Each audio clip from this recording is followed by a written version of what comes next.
पर लोकावा से अइलू तू गोरिया हो, परी पर लोकावा से अइलू तू गोरिया हो।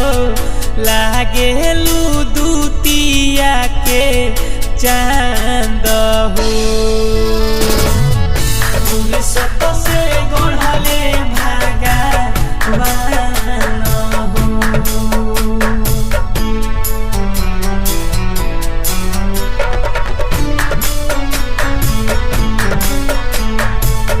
चांद जइसन चमकेला गोरी तोर सूरतिया रे, मोहनी मुहूर्तिया मारे जान रे। संग मोहर हमर जइसन तोहरे बदनिया हो, चढ़ली जवनिया मारे जान रे।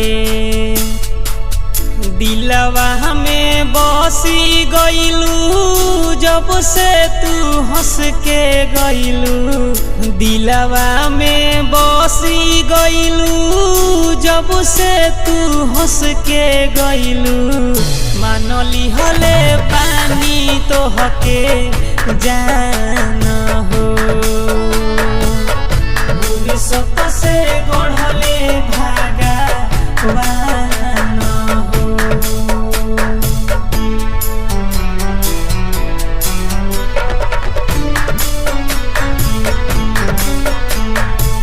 सुबोध के जान तू ही जिंदगानी, तोहरे लाली खब हम प्यार के कहानी।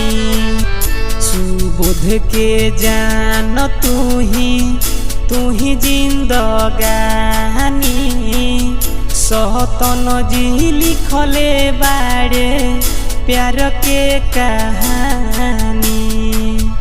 बचन बिहारी के दिलवा के रानिया हो, धासु धर्मेंद्र के दिलवा के रानिया हो। तू ही तो बाड़ू मोर पारान हो।